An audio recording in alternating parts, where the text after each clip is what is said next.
so last week we learned about Pharaoh's gifts to Joseph to help him get started in his new career as second in command. Yeah, no, that's Moses' career. I was very surprised you didn't start singing Banana Banana when Pastor was talking on banana bread. Oh. Yeah, we had lots of banana bread. Banana But banana bread, yeah. So anyway, Pharaoh gave him those gifts to help him do his job. So now we're going to take off from there where we left off. And let's see if what's it got on the screen? Why are we out of mode again? I don't know. You leave these things alone and they just... I can barely play freestyle. Okay, what are you doing over there? That's it, freestyle. That's the height of my She looks awfully innocent. She looks guilty for me. Something happened and I don't know. I didn't touch a thing. No, yeah, she does. There. You just want to talk to that, Kathy? Yeah. And why it switched modes, I have no clue. But anyway. Okay, so where we left off was in Genesis 40. Oh, look, now it's not even. Computers. Okay. So Genesis 41:46. So Joseph was 30 years old when he stood before Pharaoh, king of Egypt. And Joseph went out from the presence of Pharaoh and went throughout all the land of Egypt. So we now know Joseph is 30 years old, Claudia, and you remember how we learned that when we heard the age 17 when this all started, which was very important because none of the other Bible characters had their ages mentioned. Joseph is very unique. Moses wanted us to know these details for reasons. So 17 was important because one of the reasons it was important was because it was he was sold for the price of a slave, just like Jesus was. And the money that equated to his age is what he was sold for. So now we're finding out he's 30. So 13 years has passed of slavery, being in prison, all that time in Egypt away from his family. 13 years have passed, and now he's 30 years old and he's standing before Pharaoh, getting ready to go do the work. He had pleased Pharaoh with his wisdom, with his planning, the plans he foresaw that should be done to take care of the situation. So he pleased Pharaoh, so Pharaoh sent him out to do the work. So we see something similar to that in Luke 3:21 through. I keep bumping all the wrong buttons tonight. Okay, people. Okay, Luke 3:21 through 23. When all the people were baptized, it came to pass that Jesus also was baptized, and while he prayed, the heaven was opened. When all the people were baptized, it came to pass that Jesus also was baptized, and while he prayed, why is that like that? I said you wanted to underscore that by saying it. Okay. Wow. It's like a deja vu experience. And so it happened again. He was baptized again, and the heaven opened again. Oh boy. And the Holy Spirit descended in bodily form like a dove upon him, and a voice came from heaven which said, "You are my beloved Son, and in you I am well pleased." Now Jesus himself began his ministry at about 30 years of age, being, as was supposed, the son of Joseph, the son of Heli. So Joseph and Jesus were both 30 years old and went to go do their public work. So Joseph, at the age of 30, going out from the presence of Pharaoh to do his work publicly, foreshadowed Jesus at the age of 30, going out from God's presence to do his work publicly. So God spoke, his presence was there, and Jesus began his public ministry at that point when he was baptized. And so it was the same for Joseph. He was standing before Pharaoh. And it's interesting because in that Genesis verse, he uses the word presence, which is a very deliberate use, because Pharaoh was thought of like a god. He was a god to the Egyptians. That's the way their culture worked. So it's an indication of that foreshadow. Joseph's going out from the presence of Pharaoh to do his work, just like Jesus at the age of 30 went out to do his work. It's the same thing. Everybody got that? That's your long one for the night. But 30 also is important, not only because it's the foreshadowing of they're both out doing God's work, basically, is also because for the Jewish people, is when after they get out of Egypt, this verse will mean something to them even more, this age, because for them, a Levite at the age of 30 became a priest. So for them, it has significance for the age of 30. That's when their work for God began as well. So Joseph serving God and ministering to the people like a priest foreshadows Jesus as our priest. Because that's basically what Joseph's doing. He's going out and ministering to the people. He's going to meet their needs, what they have, their needs they have. So let's look at a couple of verses about Jesus, our priest. Hebrews 6:20, where the forerunner has entered for us, even Jesus, having become high priest forever according to the order of Melchizedek. And Hebrews 7:26, for such a high priest was fitting for us, who is holy, harmless, undefiled, separate from sinners, and has become higher than the heavens. So Jesus is our priest. He's the one that ministers to us. He took on that priestly job. So let's go back to Genesis 41:46 and see something else that's in that one. It says, Joseph was 30 years old when he stood before Pharaoh, king of Egypt, and Joseph went out from the presence of Pharaoh and went throughout all the land of Egypt. So Joseph was real diligent. He got right to work. He went out. He went out into all the land to do the work. He didn't just sit in Pharaoh's palace like most of his workers probably normally would do, chiefs of staff, so to speak, would normally just stay there and delegate, send people out to go do the work, give a few commands, but Joseph went to see to it himself. He wanted to make sure God's job was done right, because this was important. Many, many lives were on the line. So he wanted to make sure this job was done right. But you notice it says he went all throughout the land. Well, this is another foreshadowing. Joseph going out into all the land to do God's work foreshadows Jesus going out into all the land to do God's work.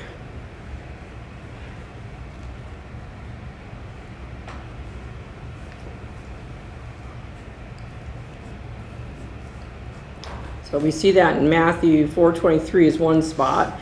And Jesus went out about all Galilee, teaching in their synagogues, teaching the gospel of the kingdom, and healing all kinds of sickness and all kinds of diseases among the people. And then in Matthew 9:35, then Jesus went about all the cities and villages, teaching in their synagogues, preaching the gospel of the kingdom, and healing every sickness and every disease among the people. So Jesus was very thorough as well. He went everywhere doing God's work. Let's read on in Joseph's story. Genesis 41:47 through 49.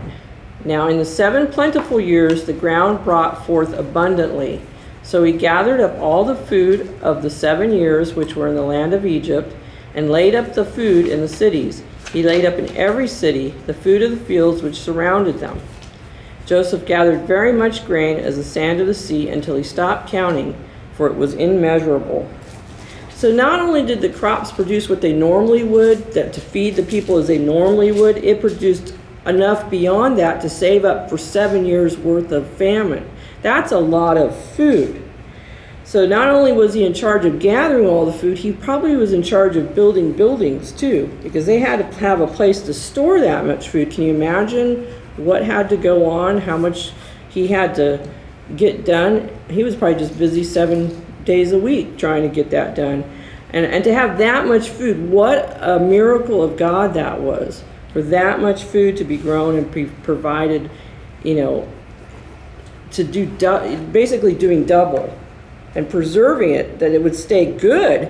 To me, that might have been another miracle as well, for the food to last beyond that. Because if you're saving the first year food, it's got to last clear until the 7 years, right? It's not like it's the 7th year's food entering the next year. It's all surviving and staying good. And I think that's just another miracle of God, that the food was preserved. And there has to be enough of this food left over to make seeds for them. Yes, there has to be the seed crops too, yeah.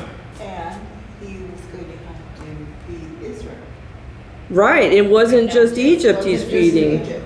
That's right, he's feeding beyond Egypt. There's other countries that were coming to him. It wasn't just Egypt. So that's a lot of food that God created. What a miracle. You would think the Egyptians would have had their eyes opened a little bit to see that kind of production, that much food, mass quantities of food being produced. But this is God's grace and mercy and provision for all people. It shows his love for all people because he's doing this for those who are evil, those who don't love him, those who don't believe in him, as well as those who do. He didn't just provide for Israel. He provided for everybody. And the Egyptians definitely were an evil group of people, and he still loved them and provided for them. So that's God's love and grace for all of us. Matthew 5:44-45 says, "But I say to you, love your enemies, bless those who curse you, do good to those who hate you, and pray for those who spitefully use you and persecute you, that you may be sons of your Father in heaven, for he makes his sun rise on the evil and on the good, and sends rain on the just and on the unjust." And you see this in this story very much so. So he makes his sun rise on the evil and on the good, and sends rain on the just and on the unjust. That's why a lot of people have a hard time understanding why bad people have good things happen to them all the time. Like maybe they've got plenty of money, or they don't have all the medical problems. You know, whatever it is they see the bad people being blessed with, but where there are a lot of good people suffering. But it's because God wants to hopefully, maybe through the blessings, encourage those people to see him, see his love, to see his provision for them. There's sometimes you kill him with kindness, so to speak. You give him good things. So he's a loving God, and he cares for everybody. So what's another reason did you see in that verse why I probably should go back to it. Why does he bless the evil people? You should love your enemies. Yeah, he's using a model for us. He expects us to love our enemies just like he does. So it says that you may be sons of your Father in heaven. That's a sign. The way you treat others, whether they're good people or bad people, the way you treat them is a sign of whose Father is your Father. Is God your Father? So God blesses the evil and unjust as an example to us to do the same. We are to love our enemies as he does. We are to be like him.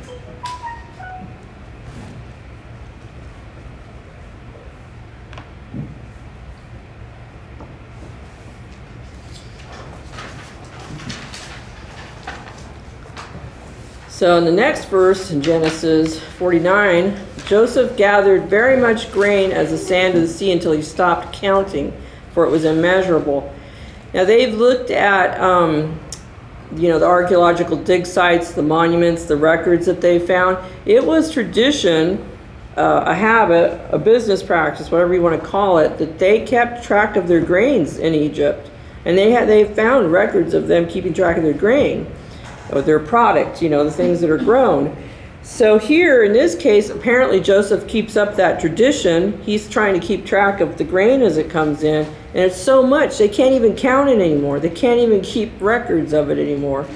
So I thought that was kind of interesting that they would be that detailed, and he was trying to keep track, and it was so much he couldn't even do that.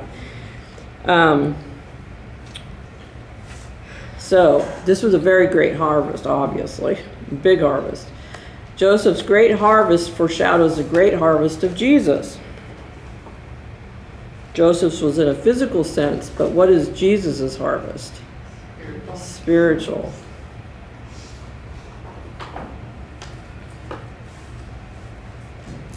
So John 12:23-24 says, "But Jesus answered them, saying, The hour has come that the Son of Man should be glorified.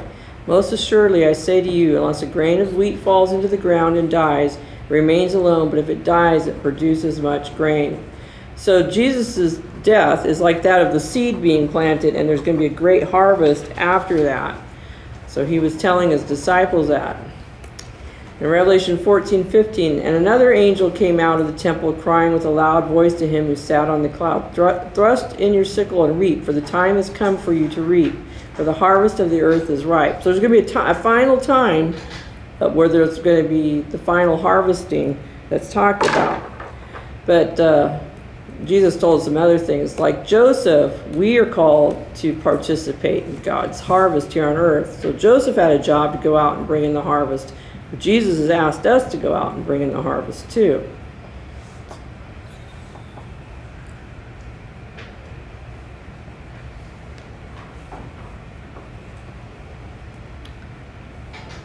So Matthew 9:37-38 says, Then he said to his disciples, The harvest truly is plentiful, but the laborers are few.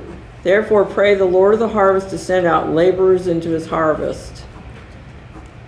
And in Matthew 13:30, Let both grow together until the harvest. At the time of the harvest, I will say to the reapers, First gather together the tares and bind them in bundles to burn them, but gather the wheat into my barns. That's like the final harvest as well, too.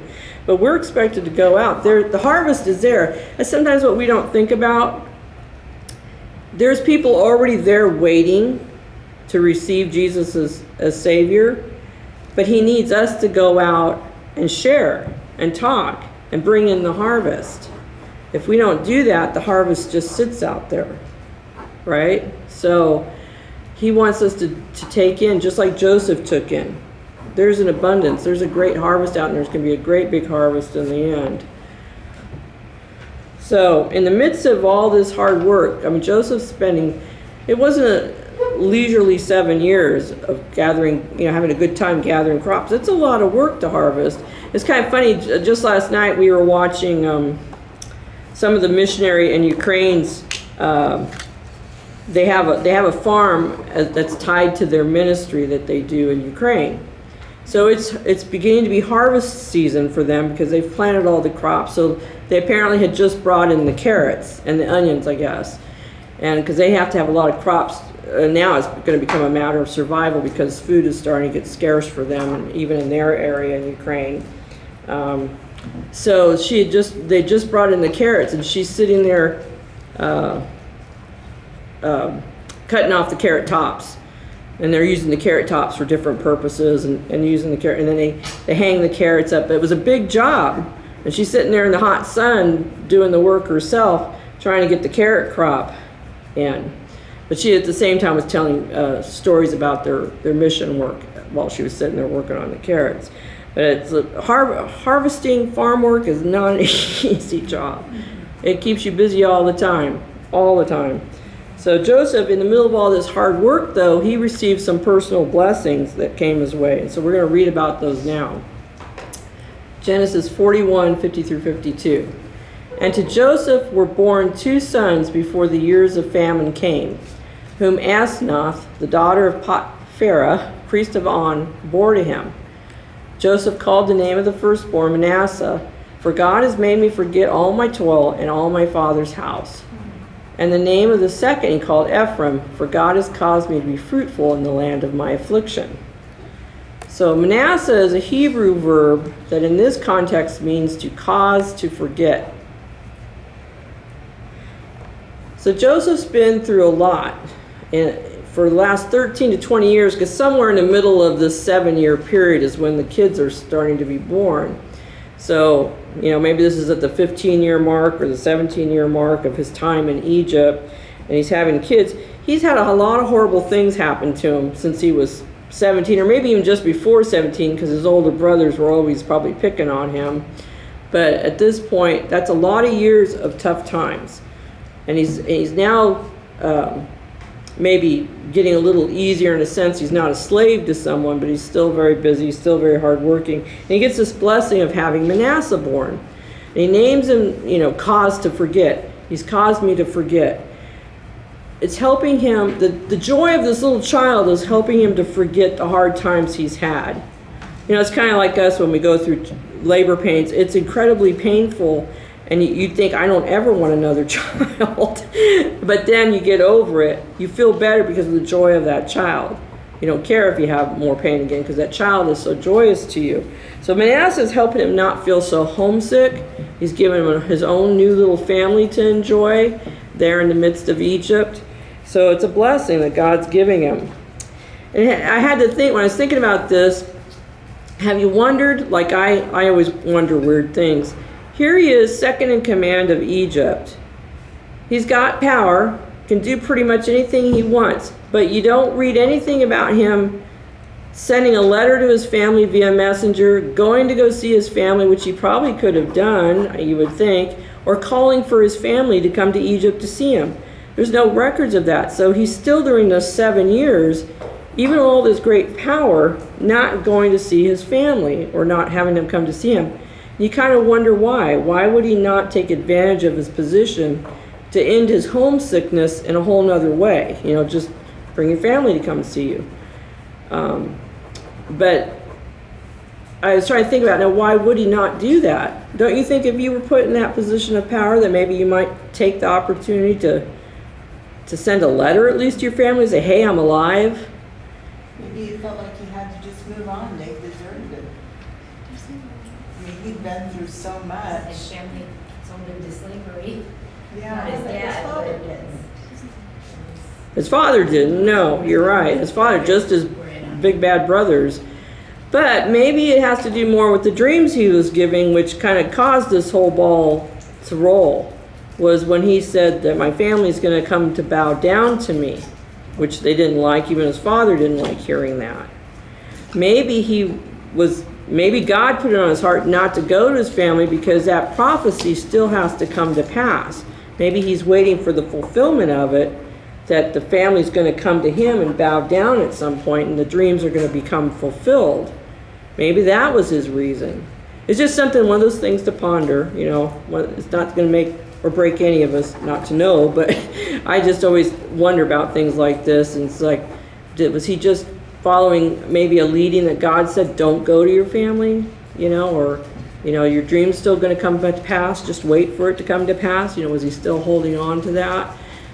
Something prevented them from getting together. But at this point, at least he's got his own new little family going, which is nice, you know. So now, and then he has his second one, which is Ephraim. And Ephraim, I'm just brain dead today. Ephraim means doubly fruitful. Too late, I already put brain dead down. Thank you. That would have been my name, not Ephraim's. I think maybe Joseph was used to being patient. He was very patient. Yeah, I think he was just used to being patient, and that's when he didn't question it. Yeah. So he was just patient, he was waiting. I kind of lean towards the fact that he knew he had those dreams. Other things had come to pass, so maybe he's just clinging on to the dreams and trusting God that his family's going to come. He got used to wait. I think he's got a good He was point. patient. He was used to waiting on God. Mm-hmm. Figured God would do it in his time. Now, if we would only do that. Yes. Well, that's different. Sometimes I'm not very good about waiting on God. Not always easy. It's not easy at all. So, anyway, now Ephraim comes along, so he's got 2 kids, and he's feeling doubly fruitful, doubly blessed. So I'm thinking he was living out this old saying that we all know, 2 children are twice the blessing and fun, and 3 children are thrice the trouble. Yeah. You can attest to that. I've never heard The that. fourth one's the easiest one. What? I wish I had The more. fourth one is the easiest one. I think, yeah, once you get up to a dozen, it's, you know, easy then, right? No, cheaper by the dozen. So anyway, no matter what the number of children, they're all a blessing. Children in any number are a blessing from the Lord, whether you have 2 or 3. For the first 4. 12 years anyway. Yeah, well, yeah, then the teenage years hit, right? So it's nice Joseph got a blessing, you know, after all he's been through, to have the joy of his own family. He was too busy getting his own family. Well, it depends on when they all happen. He's busy working and He's busy getting work- his family. Yeah. I'm sure he's very busy, but I mean, if he could have picked up a phone, hey Dad, I'm over here in Egypt. But he had all these people that were told to do what he asked. Right. So he could have sent someone. That's what He I'm chose thinking. not to. He chose not to, obviously, because I would think with all his power, he could have said, hey, messenger boy, head off to Israel and go look for my family. But he didn't. Maybe God told him not to, but it's just not written. Right, and that's true. That's true. We just, He also had to learn a lot of patience. Think of all the time he spent in jail and oh yeah. maybe he just felt like when going ahead of the Lord was not worth it. Yeah, and yeah, well, yeah, that's what I'm saying. Did God put it on his heart to wait? So Psalm 127:3 is, behold, children are a heritage from the Lord. The fruit of the womb is a reward. Where'd you get fruit of the loom? Fruit of the loom is a reward. I don't see that in mine. Must be the newer version. What version are you reading there? Unless I accidentally did something, it should be New King James. Well, Are you gonna say fruit of the womb or fruit of the loom? I don't see any underwear symbols in there. Doesn't have the washer symbol or anything. Flowers or something in there. I don't know. I was supposed to be in New King James when I was putting that on there, so I'm assuming it was New King James. But there are those times when it flips into a different translation. No, maybe they messed up. I don't They know. say. They just say children are, sons are a heritage from the Lord, children a reward from him. Well, they just translated it differently. Yeah. It's okay. It's okay. It still means the same thing. So, fruit of the loom. You like that one? She just got it.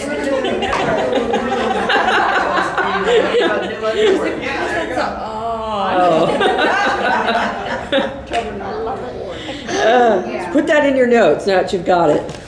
So what do you say to someone who can't have a child? You know? I know. I actually had a friend who couldn't have children, and it was hard on her when I got pregnant. And I had waited 4.5 years. I didn't know that I could have children at that point either. So that was a miracle to me when I got pregnant. So, but it breaks their hearts. The opposite of a blessing, and, you know, to people that really want to have a baby and can't. Yeah. It's hard to encourage them because you want to say God has something else for you, but their heart aches for the baby. You know, if they're focused that way. Ask Sarah, God come through at 99. Yeah. Be patient. 78 Well, someone I know adopted to, Hmm? but a person I know adopted to, you know, and that was one thing that. I had started adoption. We had started because we didn't have children for a long time. And we had our first home visit. You were ready to adopt and you became pregnant. You hear that happens a lot. Huh? That happens a lot. I've seen people have twins after that happens. Like, oh my I gosh. have a friend who, they've been married 10 years, no children, and they wanted children so badly. Mm-hmm. And so they went through an adoption, and the week they went to court for the final hearing, she found out she was pregnant. Yeah. And it was an infant, so the children are like 9 months apart, 8 months apart, so it was amazing. My son and daughter-in-law, they adopted 4 Wow. siblings, and then she got pregnant with twins, and Right, I have that twin was granddaughters now, and same they're 8 thing. months old now. Same So, thing, huh? That goes so fast. They're already. They're 8 months I old. remember when they were born. Yeah. Yeah. Just yesterday. Wow. Yeah, it does seem like it. Time was- It is. Yep. Yeah, and that's a hard thing. I think that's one of those things where you have to really pray about what to say. I felt bad for my friend. I was so happy to have a baby finally, but knew she still was barren, and you know, it's hard to. Heartbreaking. Yeah, it's heartbreaking. It's hard. But let's go back to Genesis 41:52, where we were. What? What's wrong? The candy that I was trying to get get this out of our reach? And she said, yeah, trade it for the other one. There's better candy in there. So in 52, there's an interesting line at the end, or phrase at the end. It says, in the name of the second he called Ephraim, for God has caused me to be fruitful in the land of my affliction.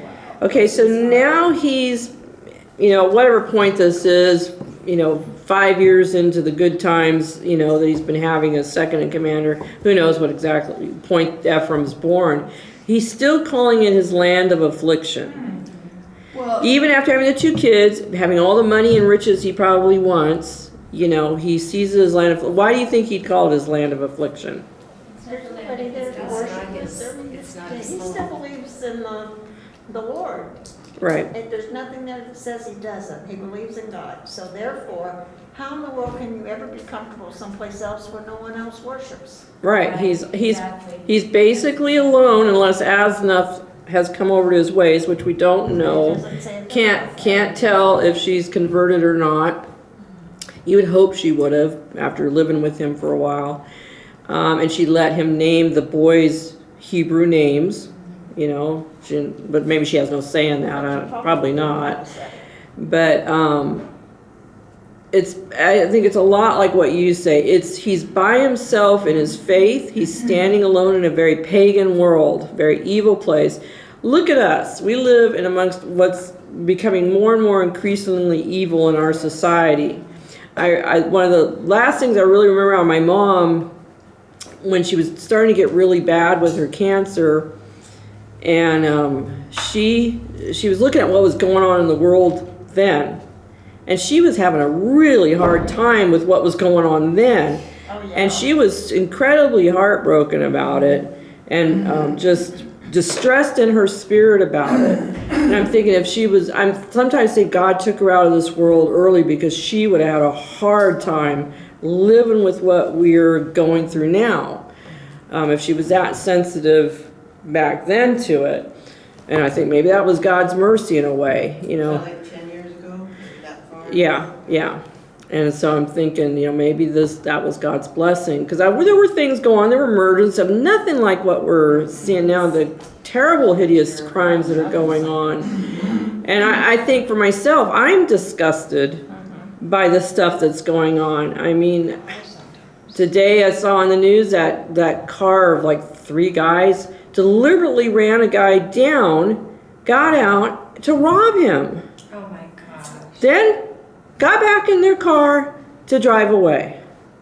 And it's like, how sick do you have to be? How evil do you have to be? And I'm thinking, it's just getting worse and worse that way. You see so much cultic stuff going on. Oh, yes. That's increasing. So you think about Egypt was very evil, killing their children, worshiping everything under the sun, literally. And the sun. Yeah, and the sun. Sun and everything under it. And they were very immoral. They had more than one wife. They had affairs, left and right. We've got it all.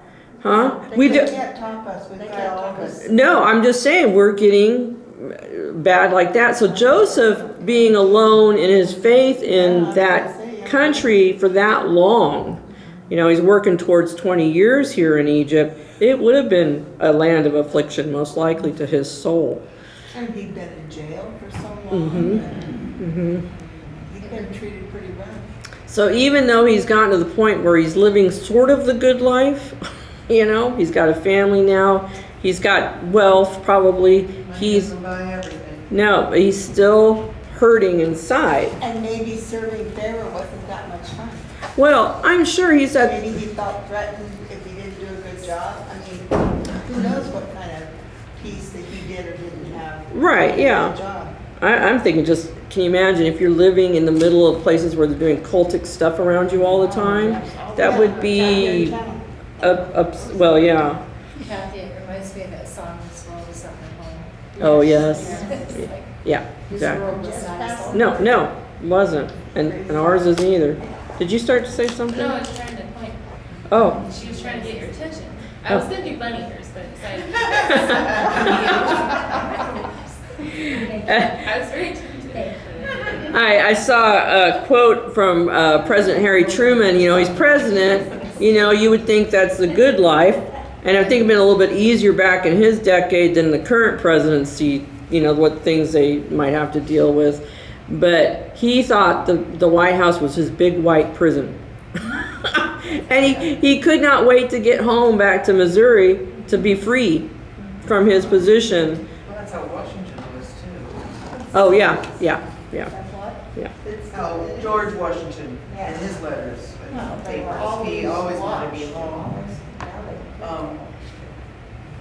So we know he's still standing in his faith because he names his kid Hebrew names, right? He could have named him Egyptian name like he had been given, right? But he named him a Hebrew name despite everything.